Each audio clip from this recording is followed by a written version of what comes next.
अनंत T दे refresh हमी। देशाचं संविधान बदलण्याचे घाट सध्या सुरू आहेत। तसं झालं तर देशाचे तुकडे होतील असं परखड मत रिपब्लिकन सेवेचे अध्यक्ष आनंदराज आंबेडकर यांनी वैभववाडीत व्यक्त केलंय। काय म्हणाले आंबेडकर पाहूयात। हा माझा आपल्या सर्वांना प्रश्न आहे। अरे डोक्याने विचार करा, बाबासाहेबांच्या संविधानामुळे आज बोलताय, आज उघड्याने श्वास घेताय, खऱ्या अर्थानं आपल्याला आपलं म्हणणं मांडताय, आपला धर्म पाळताय। परंतु उद्या या देशामध्ये जर ही संस्कृती आली, धर्माच्या नावाखाली राष्ट्र झालं, तर या देशामध्ये इथे असणारे जे साधू संत म्हणतील ती पूर्व दिशा, ते म्हणाले की या इथे या देशाची राष्ट्रपती महिला होऊ शकत नाही, आदिवासी होऊ शकत नाही आणि विधवा तर नाही, तर ती कधीच होणार नाही। तर आज सुद्धा आपण पाहिलं की या देशामध्ये नवं पार्लमेंट तयार करण्यात आलं, ज्याचं नाव विष्टा होतं। अत्यंत गाजावाजा करून दिल्लीमध्ये प्रचंड मोठं जवळजवळ 10,000 कोटी रुपये खर्च करून बनवण्यात आलेलं ते नवीन पार्लमेंट, खरं म्हणजे त्याचं उद्घाटन राष्ट्रपतीने करायला पाहिजे। कारण राष्ट्रपती या तिन्ही दलाचा प्रमुख असतो, राष्ट्रपती हा राज्यसभेचा प्रमुख असतो आणि त्यामुळं एक उच्च असणाऱ्या व्यासपीठाचा तो प्रमुख असल्यामुळं जेव्हा ते पार्लमेंट जेव्हा चालू होतं तेव्हा राष्ट्रपतीचं अभिभाषण होतं, आपल्याला माहिती आहे। परंतु त्याच नव्या राष्ट्रपती भवनात पार्लमेंटचं उद्घाटन करायला या देशामध्ये राष्ट्रपतींना बोलवण्यात आलं नाही। याचं कारण ती आदिवासी आहे, ती महिला आहे, ती विधवा आहे आणि मनुस्मृतीप्रमाणे ती या मनुच्या कायद्याप्रमाणे ती शूद्र आहे आणि त्यामुळे तिला बोलवण्यात आलं नाही। हे लक्षात घ्या। या पद्धतीची मानसिकता या देशामध्ये जर होणार असेल तर उद्या तुमच्यावरती काय आहे, काय परिस्थिती येणार आहे। आज इथे मी पाहतो महाराष्ट्रामध्ये आरक्षणाचा वाद चालू आहे, मराठा म्हणतो आरक्षण। अरे पण संविधान राहिलं तर मराठा काय ओबीसी ना तरी आरक्षण राहील की नाही? उद्या संविधान गेलं तर हे आरक्षणाचे जे काही चाललेलं आहे ते सर्व संपणार आहे। इथे हजारो वर्षापासून चालू झालेल्या आरक्षणाबद्दल कोणी बोलत नाही।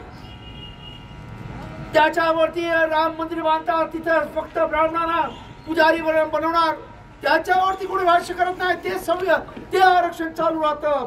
परंतु या देशामध्ये आज जी परिस्थिती निर्माण केली जाते, अत्यंत पद्धतशीरपणे या देशातल्या बहुजनांचा बुद्धिभेद केला जातोय, त्यांना धर्माच्या नावाखाली फसवलं जातंय असं माझा आरोप आहे।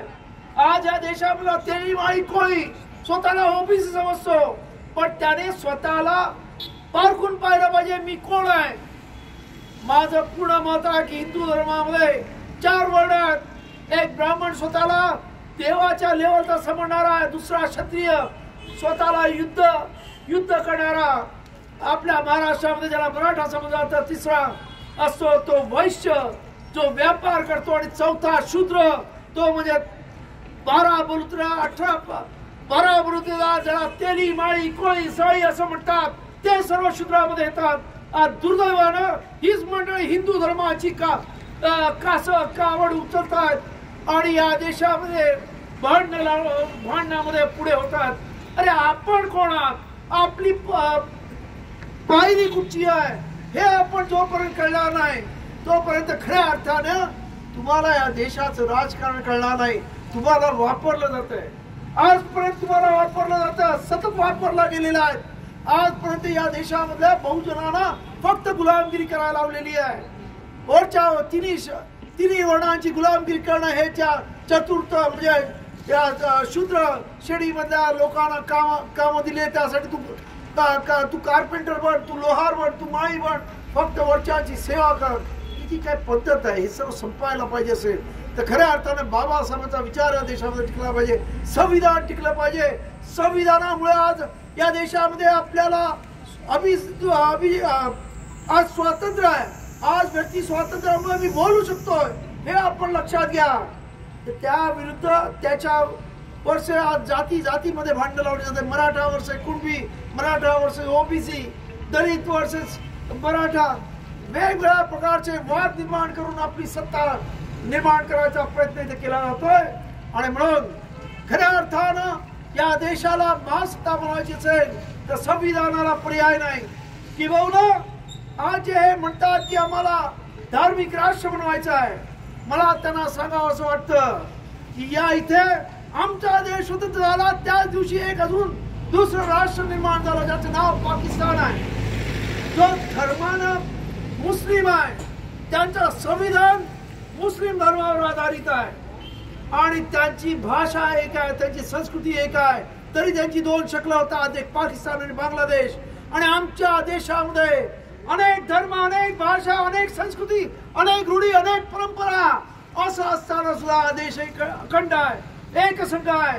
याचं कारण बाबासाहेब आंबेडकरांचं संविधान आहे, हे आपण लक्षात घ्या.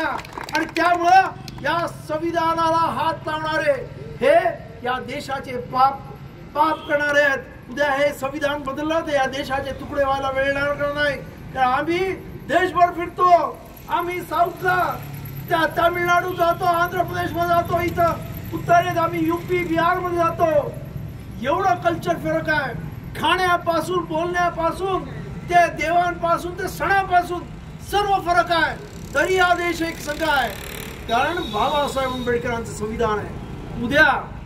उद्या हे संविधान बदललं तर फारसा वेळ लागणार नाही या देशाच्या तुकडे व्हायला.